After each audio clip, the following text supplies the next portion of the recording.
Менин атым Асан, фамилиям Тургунбаев. 1971 Ош областына караштуу Кара Суу районунда төрөлгөм.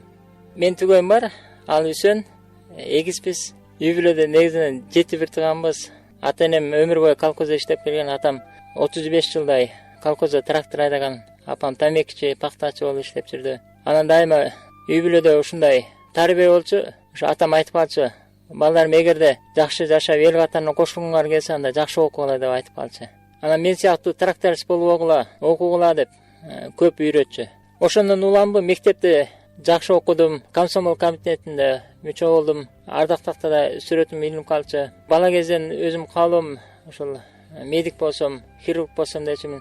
Үсөн экөөбүз тең мектепти бүткөн жылы Бишкек шаарына келип, медициналык институтка тапшырдык, бирок экөөбүз тең өтпөй, бизди армияга алып кетип калышты. Армиядан келгенден кийин Үсөн Ош шаарында текстиль фабрикасында иштеп калды. Мен болсо колхозда иштедим, талаада. Бирок дайыма эле окуйн деген каалоом өчкөн жок. Анан кайра эле мен мединскка тапшырам дедим, бирок өзүмдү текшерип көрсөм, мектептен материалды унутуп калыптырмын. Ошондуктан медициналык училищага тапшырууну болжолдоп көрдүм. Бирок мен документтеримди даярдагычакты ошол Ош шаарында медициналык институтка документтер алынып бүтүп калыптыр. Анан эми албайбыз деп айтышты. Эмне кылайын деп турсам, кошунам келип, ал мектеп жаңы бүткөн. Айтып калды, Асан, жүр Бишкекке. Эгерде аттестатыңда 3 деген баасы жок болсо, авиациялык училищага кабыл алат экен. Маектеши менен деп, собеседование менен. Анан мен атам айтсам, атам барбайсың деп айтты. Сен деген улуу боласың, үйлөнүшүң керек. Анан мен атам менен бир аз тартыша кетип, эгерде жөнөтпөсөңүз, анда мен поезд менен качып кетем дедим. Анан ал аябай ачууланып, мээдеп, ошондо 15 сом эритүүм болчу, акча берди, самолет менен учуп. Жана кошуна менен Бишкекке келдим. Жана маектешүүдөн өтүп, авиациялык училищага студент болуп калдым. Кайра үйгө барып, айтсам, атам аябаганда ошентип 1992 жылы ошо ата аталган училищага студент болуп калдым. Ушул жерде биринчи курста окуп жүргөндө биз армиядан келген балдар, армияга бара элек балдардын бөлмөлөрүнө кирип алып, ошол студенттерден акча сурап, же арак тооруп, же болбосо тамеки сурап, ушинтип чоңдукка салчубуз, улуулукка салып тооручубуз. Анан ошентип тамеки издеп бир бөлмөгө кирсек, үстөнүн үстүндө Библия жатыптыр. Ал орус тилинде экен. Анан өмүрүмдө биринчи жолу Библияны көргөндүктөн бул кимдики десем, Рустам деген баланыкы деп айтышты. Ал эмне орусбу десем, жок, кыргыз деп айтышты. Анан аябай кызык калдым. Ачып окусам, дагы эски славян тилиндеги тамгалар экен. Шрифттерде жазыптыр. Жакшы түшүнүп алган жокмун, анан жаап коюп чыгып кеттим. Ошентип күндөр өтө берди. Биз 7 тууганбыз деп айтпадымбы? Атам колхозда иштейт. Анан өзүмдү өзүм багайын деп чечтим. Үйдөн акча сурагандан, жардам сурагандан аябай намыстанчымын. Анан ошентип алгач балдар менен Бишкек станциясына келип, жүк түшүрүү вагонда иштей баштадык. Бирок ал жерде дагы балдар көп экен. Жүк келгенде бир бригада келет, анан биздин бригада барат, ошентип талашып, ыркырашып кетип, ал жумушта жакпай калды мага. Ошентип жүрсөм, бир Гулзарбек деген бала келди, Жалал Абадтык. Анан ал айтты: "Асан, жүр, Оштук Жалал Абадтык балдарга бир жумуш бар. Эмне жумуш десем, барганда көрөсүң." Анан ошентип кечинде биз Кызыл Аскерге келдик. Бир үйгө кирсек, Мурат деген бир байке жашайт экен, тааныштык. Жалал Абадтык экен. Ал арак жасап сатат экен, өзү даярдайт экен үйүндөчү. Анан ал айтыптыр жана Гулзарбек дегенге: "Жалаң түштүктүн балдарынан таап кел" деп. Ошентип мен баягы балдардын катарына кошулуп калып арак жасай баштадык. Анан акча жакшы эле чогулта баштадым. Мен дайыма ойлочумун, атам бизди окутканга күчү жетпейт болуш керек. Мен өзүм окуймун, анан окунуп бүткөндөн кийин бөбөктөрүмдү окутам деп. Анан ошол жылы менин карындашым мектепти бүтүп аткан. Анан алдыма максат койдум, ошол карындашым Замираны окутам, акча чогултуп өткөрөм деп. Анан жанагы акчанын баардыгын өзүм кийинбей, көп ара бери баспай чогулта баштадым. Бирок өзүм байкабай акырындап жанагы спиртке көнө баштадым.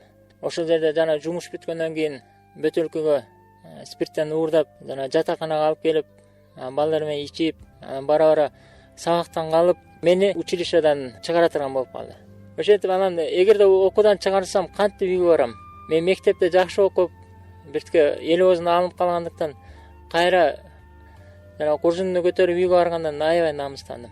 Ошентип кыйналып жүргөндө жанагы балага, Библиянын ээси болгон балага капсынан жолугуп калдым. Ойлобогон жерден. мен жанагы ушул училищанын столовойуна кирип баратсам 2 бала туруптур.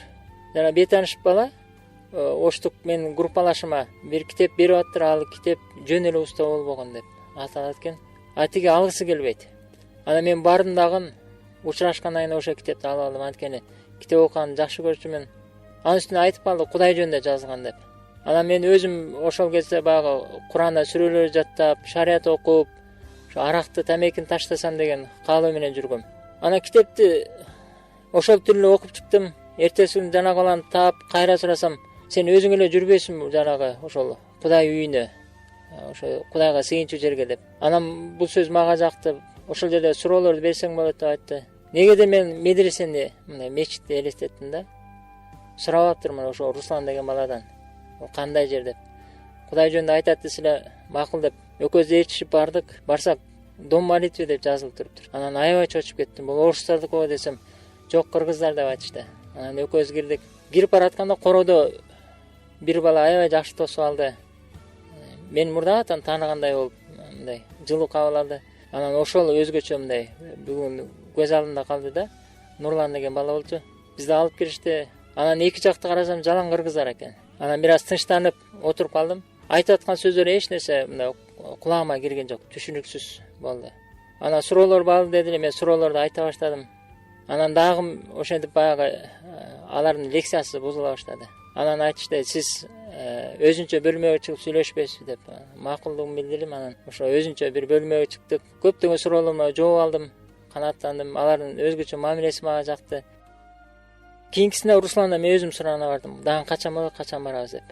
2 жолу келдим, 3-чү жолу ошол Кудайдын үйүнө, сыйын үйүнө келгенимде ошол Исаны куткаруучу экенин, мен да күнөөкөр экенимди толук түшүндүм. Анан ошондо Исадан биринчи ирет кечирим сурадым.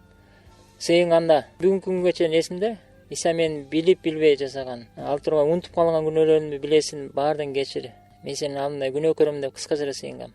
Исага ишенип калгандан кийин мага айтышты, арак жасаган күнөө, арак саткан күнөө, ичкен да күнөө деп. А мен эмне үчүн деп сурадым. Мен ичпей калбадымбы? Ошондо айтышты, сен саткан арактан үй бүлөдө чыр-чатак чыгат, үй бүлөлөр ажырашат.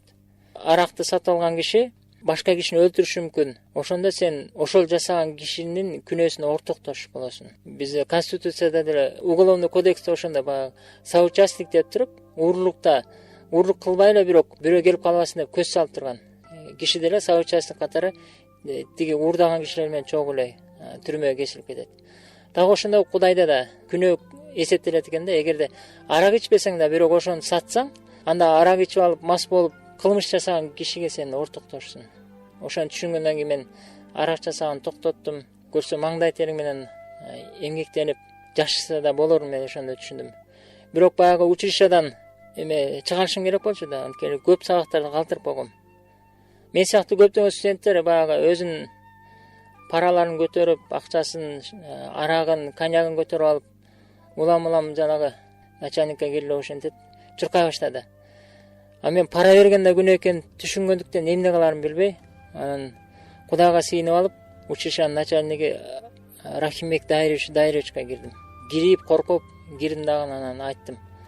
Рахимбек Дайрович, мен ушундай арак ичип жүрүп, окууну көп калтырып койгонун билемин десем, ооба сен окуудан чыгарылсың деп айтты. Анан ошондо мен айттым, бирок мен бүгүн азыр ошол Кудайга ишенип калдым, арагымды таштадым. Сиз мага бир шанс бериңиз, мүмкүнчүлүк. Мен дагы окуп кетейин. Эгерде окуп кетпесем, анда сиз мени унутпай эле окуудан чыгарып салыңыз. Мен сизге эч кандай доомат кыла албайм. Бир жолу ошондой мүмкүнчүлүк бериңиз деп айттым. Ошондо тиги киши аябай таң калып, сен сыяктуу келген биринчи жолу сен болдуң деп таң калып айтты. Анан жылмайып, мейли, Асан бара бер, окуй бер. Эгерде окуп кете аласаң, анда сен өзүң айткандай болот деди. Анан ошентип жанагы училищаны окуп бүтүрдүм. Өзүм сөзүмдө турдум. Анан Рахимбек Дайрович да өзүнүн сөзүндө турду. Училищаны анан окуп бүтүрдүм. Анан ошентип чогушка дайыма келе баштадым. Бирок 2 жумадан кийин мен биринчи курсту бүтүп үйгө кайтышым керек болчу да. Анан ошентип 2 жумадан кийин үйгө Ошко бардым. Ошко барсам ата-энем эч жагы эле билип алыптыр. Жанагы мен менен чогуу окуп аткан кошунам үйгө телефон чалганда айтып коюптур. Анан барсам, мен айта электир, атам айтып калды, уулум каяка барып жүрөсүң? Эмне болду десем, эмне мечитке барып атасың дейт. Жок, мечитке эмес, сыйын үйүнө. Ал эмне дейт? ушундай инжил окуйбуз, Исага ишенебиз десем, ал жанагы орустуку деп айтты. Сизге ким айтты десем, Сапар айтты деп, ал биздин кошунабыз. Анан ошентип айтып берсем, атам катуу урушкан жок, бирок мындай олуттуу түрдө тыйып койду. Ал жерге барганын уксам, анда капа болбо деп. Ошентип андан ары сүйлөшкөн жокпуз. Каникул өттү, анан кайрылып шаарга келдим. Бирок кайрылып жана жыйнаштарга бара баштадым.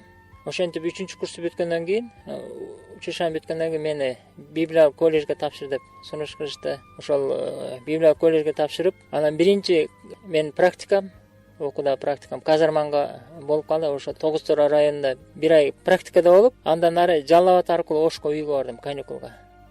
Барсам атам айтты: учушаны бүттүңбү? Бүттүм. Эми үйдө калганы келдиңби деди. Жок, калбайм, кайра шаарга кетем. Эмне болду? Мен Библиялык колледжге тапшырдым. Анан аябай ачуусу келди. Мен сени барбы деп айтпадым беле деп. Анан мен айттым: ата, мен деген ичип жүргөн жокмун. Эмне үчүн мага тыюу саласыз? Мен шаарда эмне кылып жүргөнүмдү сиз билген жоксуз да. Ичип кеткен болчумун. Ошо Кудай жолуна түшүп оңолдум деп айтсам, анан мен сени түшүнөм, бирок эл түшүнбөйт экен. Эгерде азыр Бишкекиңе кайра кайтып кетсең, анда үйгө жолобогун деп айтты. Анан мен баары Бишкекке окууга кайтууну чечтим. Анан каникул бүтүп үйгө кайтарда 10 эле күн каникул болчу. Үйгө кайтарда апам, бир туугандар менен коштоштум. Бирок атам мен менен коштошпой, сендей уулум жок деп сыртка чыгып кетип калды. Анан ошентип Бишкекке келдим. Анан шаардан кат жаздым атама. Ата, сиз мени туура түшүнгөнгө аракет кылыңыз. Апам экөөңөр бизди ушундай балакатка жеткирдиңер. Бирок мен азыр Кудай жолундамын, жаман жолду деп ойлобоңуз деп, ушундай сиздерди сыйлаймын деп, Кудай жолу мага жакты деп ушинтип түшүндүрүп кат жазсам, анан ошол Оштук бир баладан айтып жибериптир, жанагы Библиялык колледжди бүтүрсө кайра үйгө келсин деп. Көрсө жүрөгү жийиптир. Кайра баягы ата болгондон кечирип, ошентип аябай кубандым. Библиялык колледжди окуп бүтүрүп, Бишкекте бир аз кызмат кылдым, 3-4 жыл. Анан 2001-жылы ошо Талас областына Кудайдын кызматына ошол жыйын жөнөтүштү, бүгүнкү күнгө чейин ошол жердем.